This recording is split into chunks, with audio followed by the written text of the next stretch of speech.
At 5:36 p.m.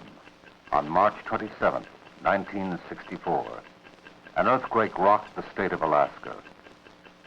It could have happened anywhere, at any time. What caused it? Why was it so devastating? How can we learn to cope with earthquake hazards?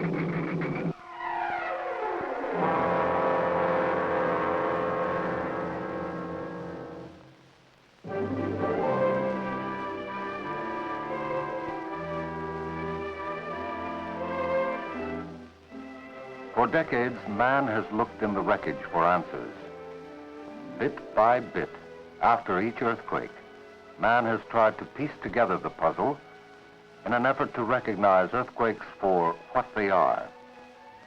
The task has not been easy, but with each catastrophe, geologists have learned a little more.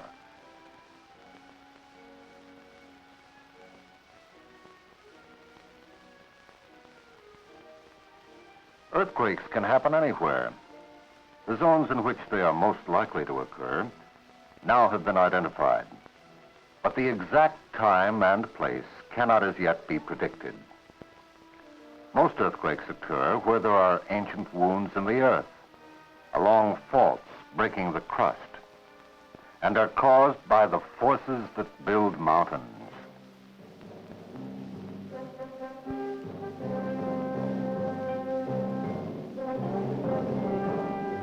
Some earthquakes are related to volcanic action, but many earthquakes occur in regions not associated with volcanoes.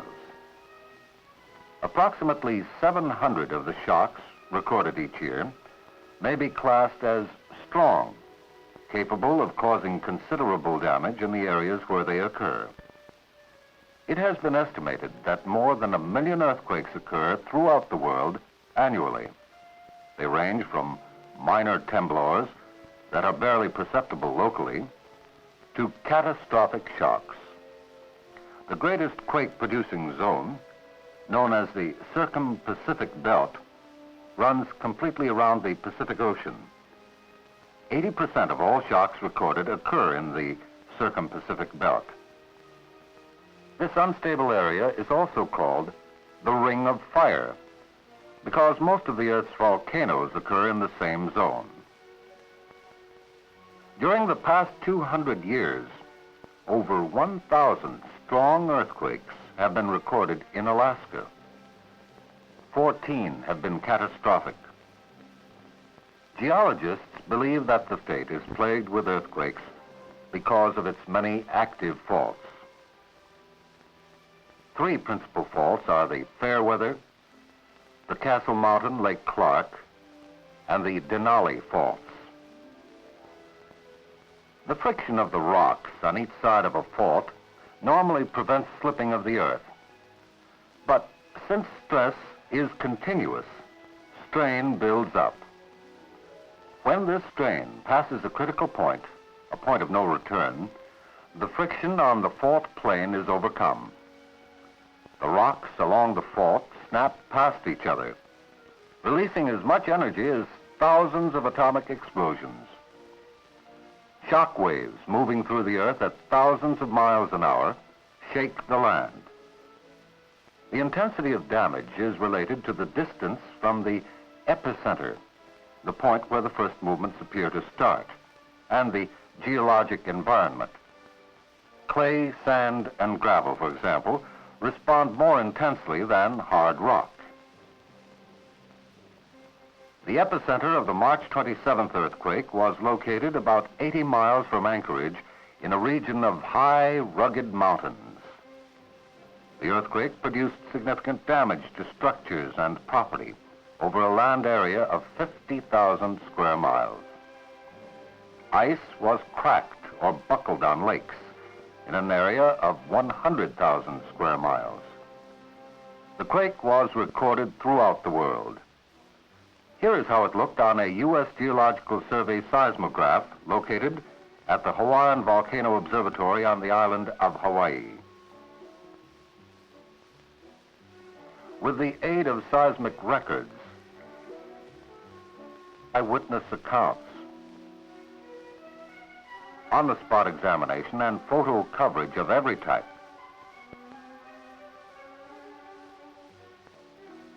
Let's see what geologists were able to piece together of the earthquake puzzle. To begin with, uplift and subsidence accompanying the Alaskan earthquake affected an area of at least 34,000 square miles in south-central Alaska.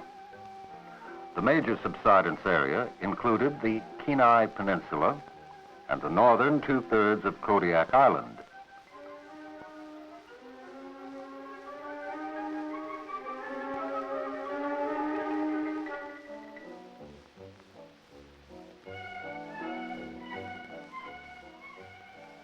The major area of uplift included the islands and mainland of Prince William Sound. Extensive tracts of mudflats, beaches, and reefs formerly below tide level are now exposed. In many areas, because there were no accurate pre-quake measurements of elevation, the changes had to be reconstructed from evidence such as barnacle lines, which marked the former high tide level.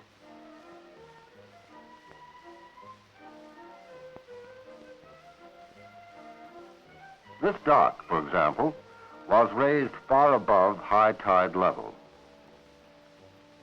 What were the major effects at population centers such as Anchorage?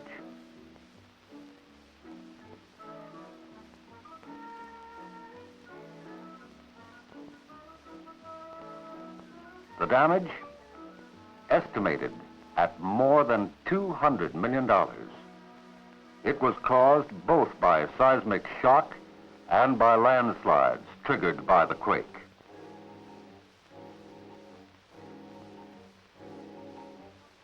This is what happened in downtown Anchorage.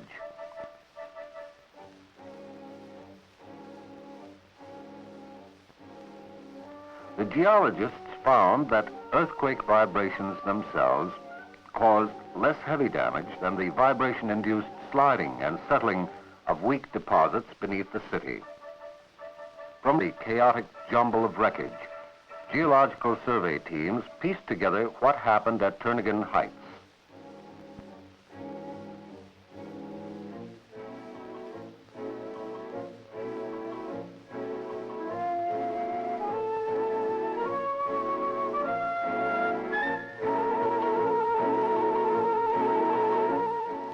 Meticulous examination and mapping of exposed details within the destroyed area, combined with extensive subsurface sampling, turned up vital information.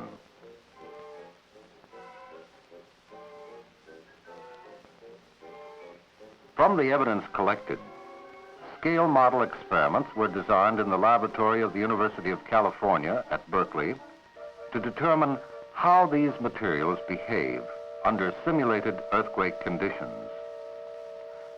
Using the same ground materials found at Turnagain Heights, investigators recreated the Turnagain slide. Experiments like this helped substantiate reports from the field that the landslide occurred when seismic vibrations drastically reduced the strength of the clay, which failed below sea level, and caused the ground above to break into blocks and move seaward. More than a dozen landslides occurred in Anchorage. Most of the damage and casualties in the downtown area were caused by the L Street and the 4th Avenue slides.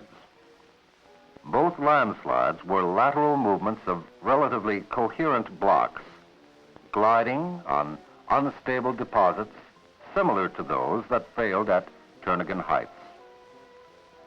In contrast to Anchorage, geologists discovered that the city of Whittier, which is built on bedrock, experienced little damage from the shock, even though it was 40 miles closer to the epicenter of the earthquake than Anchorage. Whittier was, however, seriously damaged by sea waves. Elsewhere in Alaska, violent ground motion triggered thousands of snow avalanches and rock slides. Many of these blocked or threatened the Alaska Railroad and the highway system.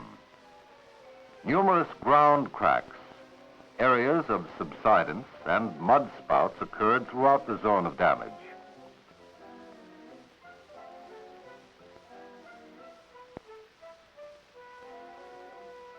Glacier ice broke into huge precipices throughout much of central Alaska.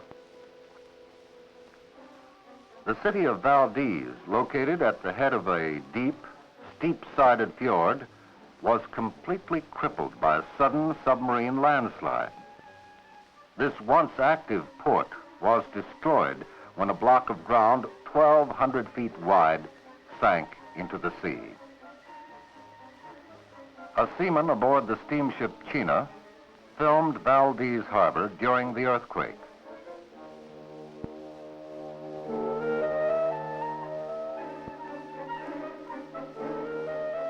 Seawater poured over the slide escarpment.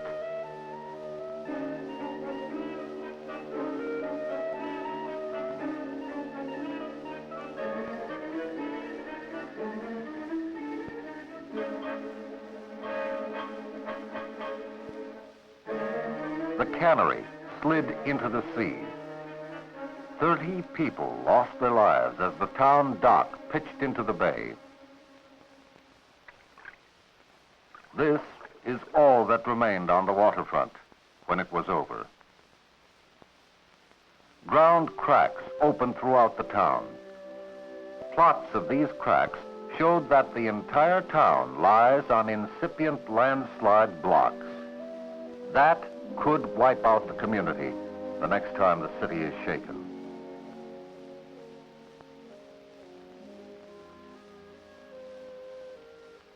Consequently, a search for a more stable site was undertaken by the United States Geological Survey.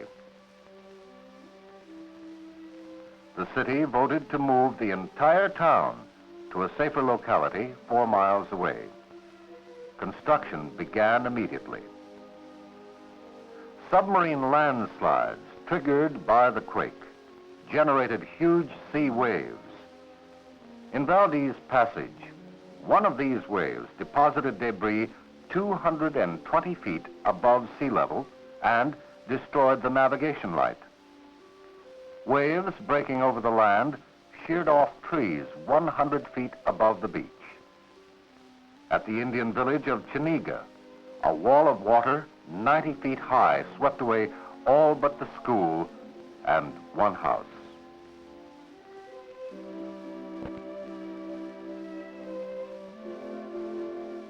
The height and force of the waves generated by submarine landslides were matched by a second type, seismic sea waves.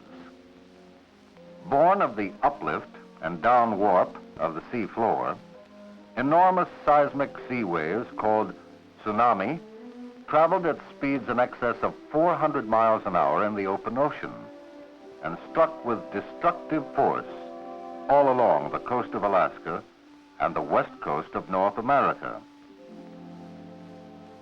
The tsunami lashed at Crescent City, California. Kodiak was pounded unmercifully by the tsunami.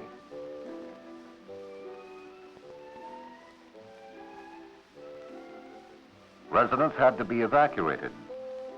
Waves crested 30 feet above the normal highest tides and left watermarks to prove it. The town of Seward was one of Alaska's busiest ports before 4,000 feet of its waterfront slid into Resurrection Bay. The Alaska Railroad docks were demolished. Box cars and locomotives were tossed around like toys.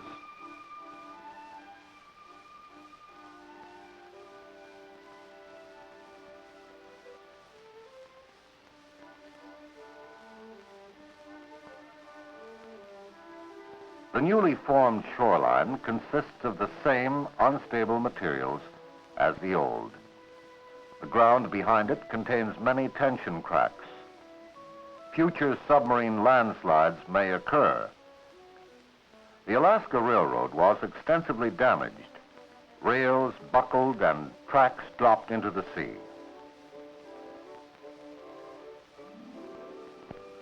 The damage caused by seismic shock and by landslides. Railroad and highway bridges were damaged severely. Investigations revealed that both horizontal and vertical displacement of piles took place. Also, piers and piles were sheared by ground movements.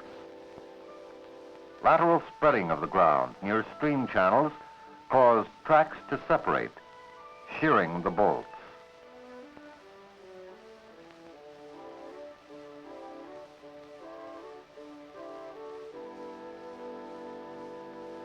Field surveys highlighted one significant point.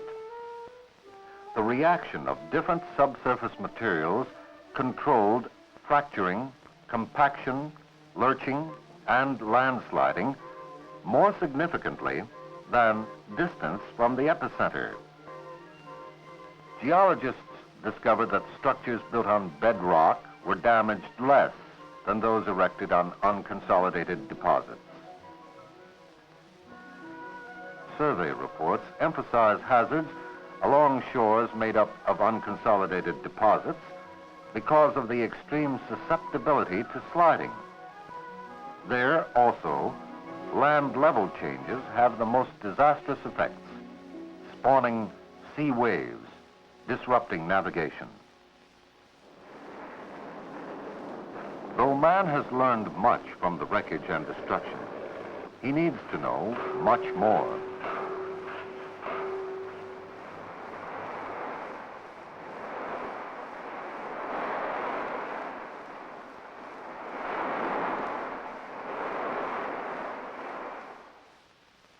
From the debris, he has gathered valuable information on how better to cope with an earthquake. But the acquisition of this knowledge is not enough. It must be put to use now. Your federal government is extremely concerned. It believes the earthquake knowledge gained to date must be applied to land use, not only in Alaska, but everywhere earthquakes are prone to occur. One should not demand builders to over-engineer against dangers because the dangers have not been adequately evaluated. But it is gross negligence to endanger lives for lack of scientific and engineering knowledge of geologic hazards. Building codes must be improved to take into consideration earthquake design criteria and then adhered to. The loss of over 100 lives and $400 million worth of property damage resulting from the Alaskan earthquake occurred in a sparsely populated area with approximately 1 inhabitant per square mile. What is to be the fate of our earthquake-prone urban areas, such as these, along California's San Andreas Fault, with several thousand inhabitants per square mile? Unless we recognize and design for the geologic potential of the land on which we build, work, and live. As more is learned about the sudden release of stress in the Earth's crust and its effects, the United States Geological Survey will continue to provide additional pieces in the earthquake puzzle.